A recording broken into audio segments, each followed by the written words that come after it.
It is your Classic Metal Show right here on the ClassicMetalShow.com. That is brand new Crystal Ball from their latest release on Massacre Records called LIFERIDER. And the name of that tune is called Balls of Steel. And a guy that plays like he's got balls of steel, I want to welcome to the Classic Metal Show for the first time, Scott Leach of Crystal Ball. Welcome to the Classic Metal Show, Scott. Thank you so much. I'm happy to be on the show. Hi, everybody. Well, Scott, I tell you what, my partner Chris and I, we are huge fans of the bands from Sweden, and you know, you're no exception to the rule. Sweden just seems to be a hotbed of great hard melodic metal bands, and you know, you guys have delivered with this new release. Thank you so much. Yeah, I'm excited to hear that you like the record, and we're still having great fun doing it. So that's just what we do, you know, what we do best. We couldn't do anything else. It's just what we love, what we feel, and we go with it. Right. Well, you in particular kind of epitomize what I based the Classic Metal Show on 20 years ago, and that is the great bands of hard melodic rock, be it Queensryche or Dokken or Whitesnake or, you know, any one of those. And I know you're kind of fans of that kind of stuff, you know, and you play your guitar in that what we call classic metal style, you know, hard melodic soloing. And, you know, it's unfortunate that, you know, during your 20-year career, you came through a rough period in the 90s when your style of playing was just kind of out of date. But now it's come back full force, and people seem to be appreciating that kind of music again. Yes, you're right. You're absolutely right. That's exactly the bands I grew up on, and that's the sound I love, or everybody in the band loves. We try to maybe incorporate some newer elements too, not that we would be like a modern metal band, but maybe we have like little hints, you know, of other styles in it, but it's still in the vein of those bands you mentioned. And I'm really happy that it seems to be coming back, like the fashion's turning around again. So, but as you mentioned, those rough times, well, it's just the music we love, so we would never, you know, change our style because of like music trends. So you're always too late if you try to do that. So we always talk to what we love doing, and we're happy that, as you mentioned, it you know, seems to be better times now ahead. Exactly. Well, Scott, you know, being that so many European bands, you know, so many of these style of bands come out of the European market. Not so much here in the States, at least if they are, you don't hear too much about them. But, you know, bands that similar to yours in style, you know, they seem to dominate the European festivals over there, be it Download Fest or Walk-In or, you know, any one of the big festivals over there. And the European fans are just crazy about that. Have you had any success in the United States that you're aware of? Not really that I would be aware of. Of course, we get like emails. Nowadays, with the social media, we get lots of feedbacks from fans, which is awesome. You know, I get messages from people, you know, that they like the video, or that's great. But it's not like a measurable success, you know. So actually, this and the last record are the first that are really officially distributed in the US. Before, it was, of course, possible through iTunes maybe, or through like import CDs. But it's gotten better now, the distribution situation. And of course, it's available now for everybody, at least digitally. That's like the good part of the modern times. So I'm hoping for more to come. But it has not been that strong or big so that we would get like offers to play in the US, which of course we would love to do. But at this moment, we just have to wait and see how things evolve. Sure. Well, let me ask you something, Scott, as far as you mentioned modern times and getting music and downloads and whatnot. a lot of bands are changing or rethinking their philosophy on recording full-length records and maybe going with singles. Just releasing one song at a time, maybe one every other month or so. And by the end of the year, maybe you'll have a full record rather than release the full-length record, have it, get some exposure, and then just kind of drop off. As to where if you sort of dole out the songs, one song a month or one song every 6 weeks or so, it kind of stays in the forefront of the fans' minds. What's your thoughts on that process? This might be a new approach. I don't know if it would work out. Maybe we're too old school too, so I'm not sure. But we're working with a record label in Europe, and they're still releasing CDs. And actually, I asked them, I was wondering how many, what percentage of the sales are downloads and what percentage is CDs. And they told me it's like downloads is only like about 10%. Well, speaking of legal downloads, of course. Right. So the main business is still selling physical CDs. So I think at the moment we'll kind of stick with that concept of like releasing an album, like every 1 or 2 years and going with that. But you never know what happened. Times might change. The thing is, though, you record those songs like not one at a time, but all in a row. So I think we would still go to the studio, record like a full album or 10 or 12 songs. Of course, we could like hold them back and release them one at a time over a year. This would be like an experiment, but at this moment, we're sticking to the usual concept of the album. Absolutely. Yeah. Well, Scott, most people know today that bands who, are out there trying to make a living, being performing musicians, the lion's share of their income comes from playing live. And, you guys obviously play live. And how many shows a year would you say Crystal Ball is set to do this year for 2015? We're like aiming for around 50 shows maybe, or maybe we're not speaking of shows a year, but shows for each album maybe. We're like calculating in circles of albums, album to album. So we did that like 40 something with the last album, and of course we hope to repeat that, maybe even top it, around 50 shows. That is involving a tour with another band though, so these are not 50 single shows, it's like maybe 20 and maybe another 25 doing like a support tour for a bigger act. So last year, for example, we toured with Crocus in Germany. That was a good opportunity to get lots of people to the show. Sure. And as you may know, as support act, you don't earn any money. So yeah. That's the other side. But still, of course, we like to do that and reach lots of rock fans. Sure. Well, Crocus, Mark Storace of Crocus is a friend of mine and a very nice guy. And I noticed on your biography on your web page that Crocus Headhunter was the first record you've ever bought. So growing up as a Crocus fan, I can't imagine that's got to be a highlight for you to be opening for a band that you enjoyed as a youngster. Yeah, absolutely. This actually was not the first time we played together with them, so it was almost, we kind of knew the guys already, but the first time it was awesome, like meeting your childhood heroes and play with them. It was awesome. It still was, of course, but meanwhile we know each other quite well, and it's okay, like Mark Storace, I see him every once in a while. The country is not so big, so you run into each other like at concerts. Sure. But it's great. He's a nice guy, and was awesome.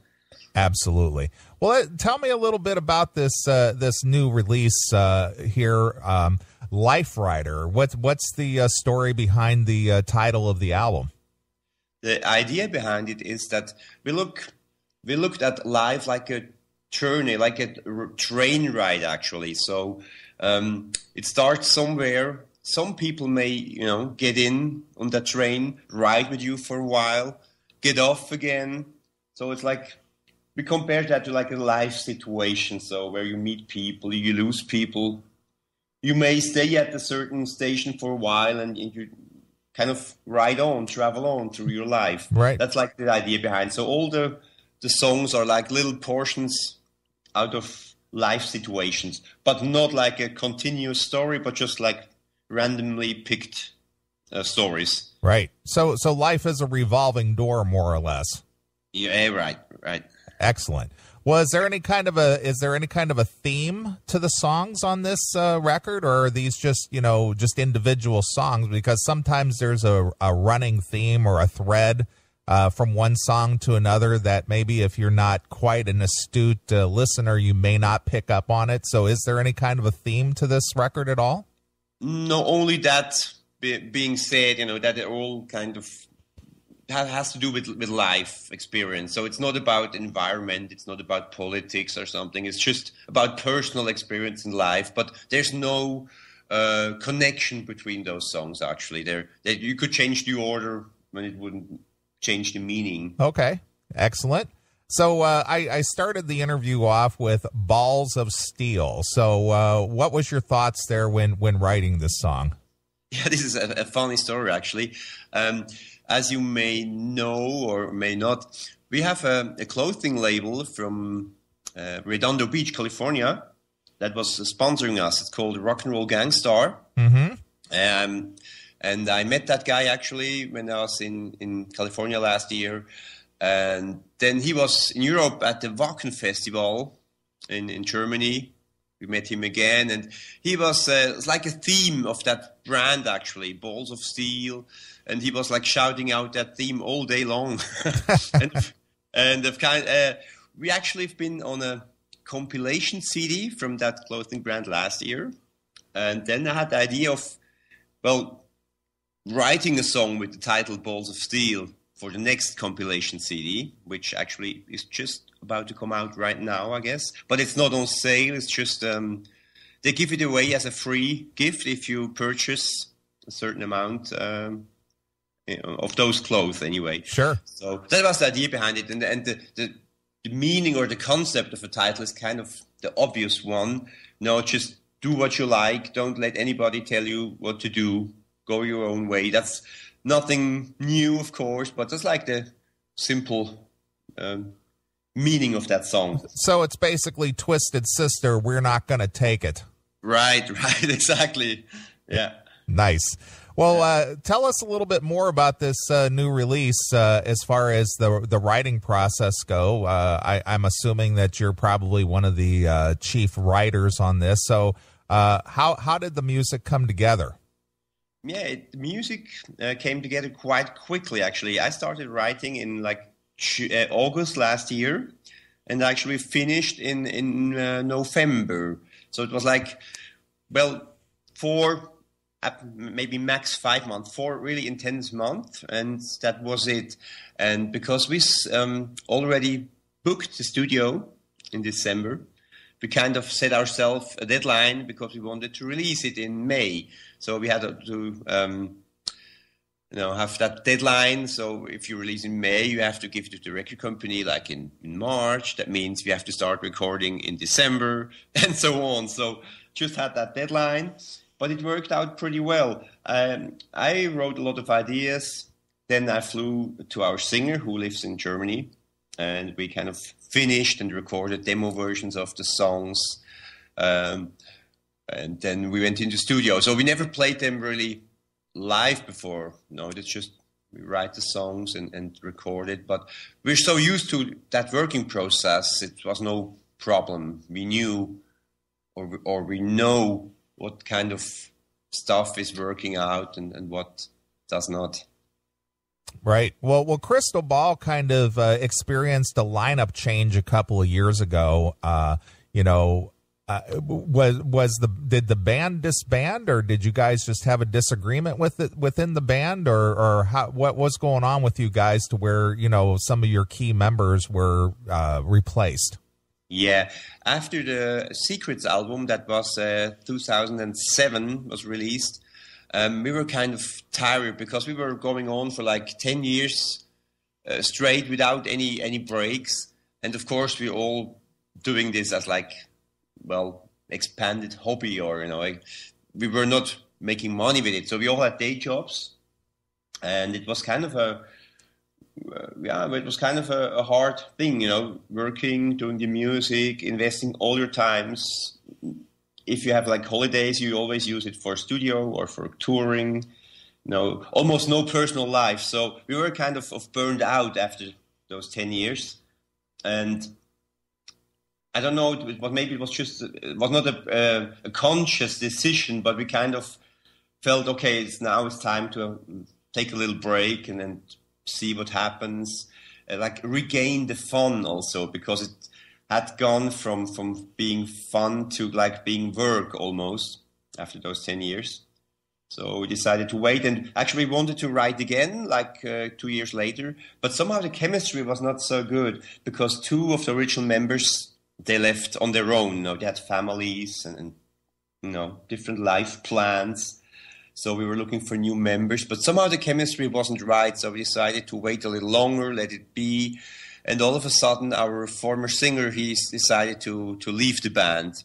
And then me and the drummer kind of were the only members left. And we decided to look for a new singer and start all over. And that took us like 2 years to find the right guy. And well, we finally found him. And the guy we have now, he's called Stephen Maganay, and he's from Germany.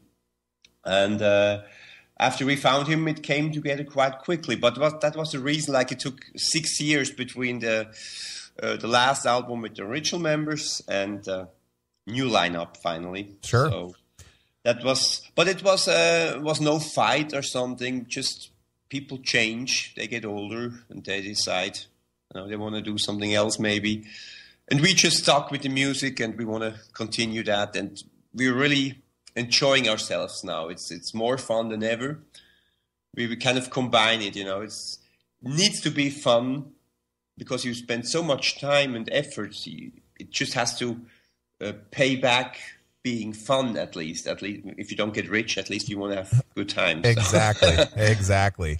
Well, when you were looking for a new singer and you settled on Stephen, what were you looking for in a singer? Were you looking for someone to sound like your original singer, or were you looking for a change, or just somebody who could cover the original material, the back catalog well, or were you just looking for someone who gelled well with you and Marcel?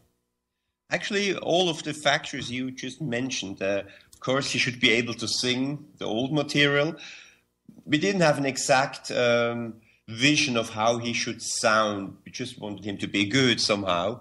But the personal part of it is really important. So we, as I mentioned before, we're working together a lot of hours. So it was really important to have someone who's kind of on the same page as we are, maybe the same age or maybe the same backgrounds. And that's exactly what we found with Stephen. So this was one thing. We needed somebody to have experience, stage experience, of course. Sure. So it couldn't be a newbie, you know, handle that kind of stuff, and a relaxed person, you know, not a diva or something. Right. Well, there are some classic metal bands out there that are touring around with their original lineup, and unfortunately, their lead singer, I'm going to mention two bands that are favorites, but kind of disappointing. David Lee Roth with Van Halen and Vince Neil of Motley Crue. They just seem to be going through the motions, or I don't know what it is, but they just don't seem to be delivering vocally. When you see, live footage of bands like that, and, you know, the singer is, I don't know if he's lost his ability, or he's just being lazy, or I don't know what the case may be. How does that affect you? Does it bother you to see that, or if they came to your town, you would still go see them anyway? Yeah, well, it's bothering me a little bit, yes. I mean, I probably go and see Van Halen anyway, because it might be the last time, you know. But yes, you're right. I think it's a whole different situation because they're making like millions, and that's another motivation to go back to the original lineup. And it's not all about having fun or enjoying music. It's really a big business also. So I kind of understand the motivation, even though it may not be as harmonic as it should be. Right. That, at least my impression, as you mentioned, all those bands, somehow it's not the same anymore as it was 30 years ago. Absolutely. So, but I probably would go and see it anyway, at least like Van Halen, as I mentioned. Mötley Crüe, I'm not so fond of. I saw them live a couple of times. Of course, I used to be a fan too, but somehow they didn't reach me on the last couple of shows I saw. Sure. Maybe I just gotten too old. I don't know. Well, maybe if they were still at the top of their game and still playing well and performing well, it would be a different story. I don't really think it has anything to do with your age, because you're still out there rocking it and doing a stellar job on guitar. And speaking of guitar, I mean, I noticed that some of your favorite bands are Whitesnake and Dokken and George Lynch and John Sykes. Who's probably the most influential guitarist for you personally? Oh, well, it's on my playing, you mean? Yeah, who do you look up to that go, you know what, I really admire that guy. I really like what he does, and I'm a fan. Yeah, one of those guys certainly would be George Lynch. John Sykes, you mentioned. Also, John Norum from Europe is one of my big favorites. And maybe even if you can't hear it, but I'm still kind of a fan of Yngwie Malmsteen too. Not even the soloing, but like the rhythm part and the style of songwriting he does. I like that a lot. So that's like the four guitar players I really dig, and I guess you can hear it sometimes. Maybe. Sure, absolutely. Well, everybody needs an influence, so yeah, that's right. So, well, tell us a little bit more about this new record. Is there anything about this new CD that stands out for you that you want to point out to the fans? Yeah, well, I think of course, this is like the standard phrase every musician says on each new record, but I think it might be really true on this one that this is probably the most mature and still the heaviest Crystal Ball album we've ever done. I really love the production this time. I think it's the best we had so far. It's really powerful. It's big. It's big production. Absolutely. So I'm really happy with that. Sometimes you go, you like it, but it's like, this sound could be better. Or this time I'm just happy with it, no regards.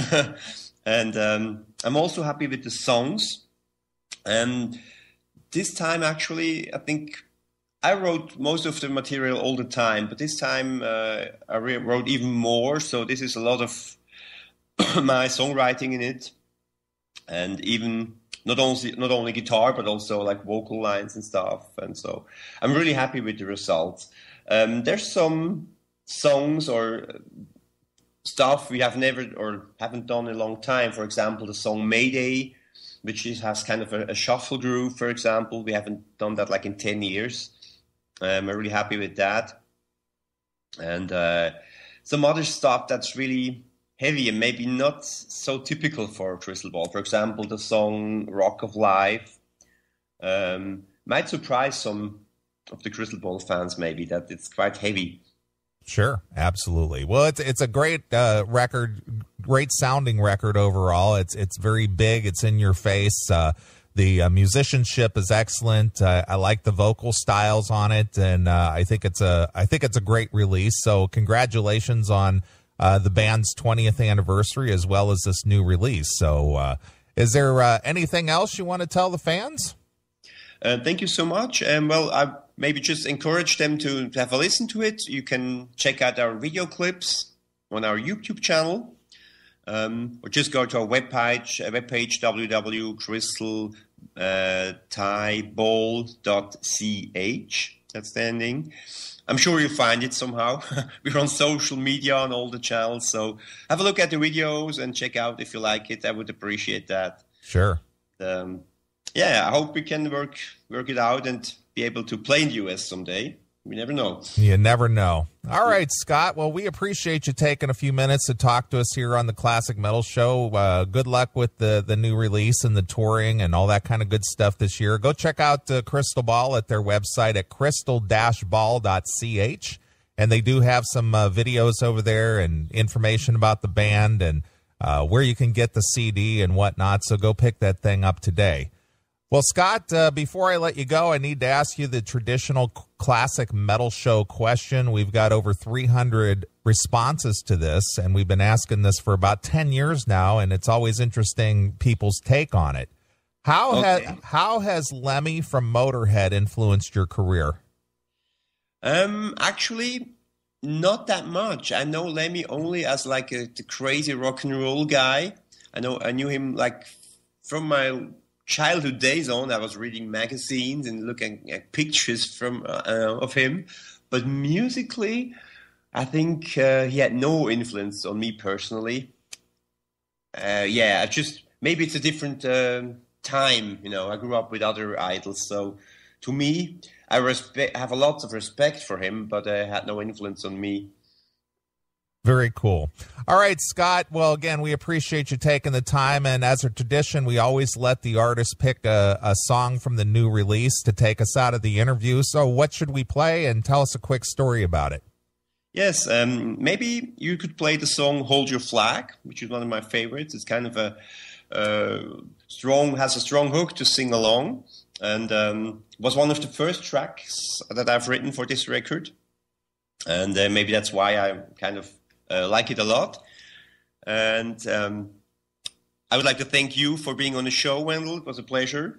And hope to see you guys on tour somehow. Excellent.